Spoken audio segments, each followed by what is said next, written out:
আমাদের অপ্রিয় পীর দরবেশ সালমান এফ রহমান ক্ষমতার বিকেন্দ্রীকরণ না করে ক্ষমতাকে নিজের হাতে পুঞ্জীভূত করেছিল।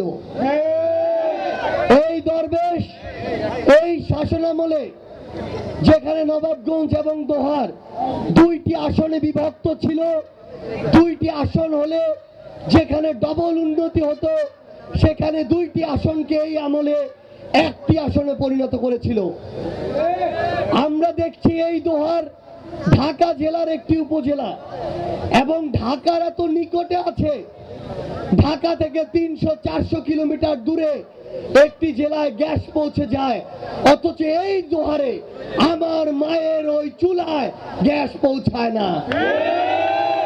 এই দরবেশরা সিন্ডিকেট করে তাদের ভাগ বাটোয়ারা ঠিক মতো পায়নি দেখে আমাদের মায়ের চুলায় গ্যাস পৌঁছায়নি।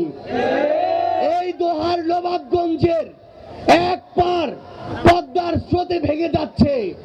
এই দরবেশরা সেই টাকা লুটপাট করে নিজের পাঞ্জাবির ভিতর দিয়ে দেশের বাইরে পাচার করেছে। এই দরবেশরা শুধু একটা ব্যাংক থেকে 30,000 কোটি টাকা লুটপাট করেছে। এই টাকা যদি রাষ্ট্রের হয় তাহলে এই টাকা জনগণের।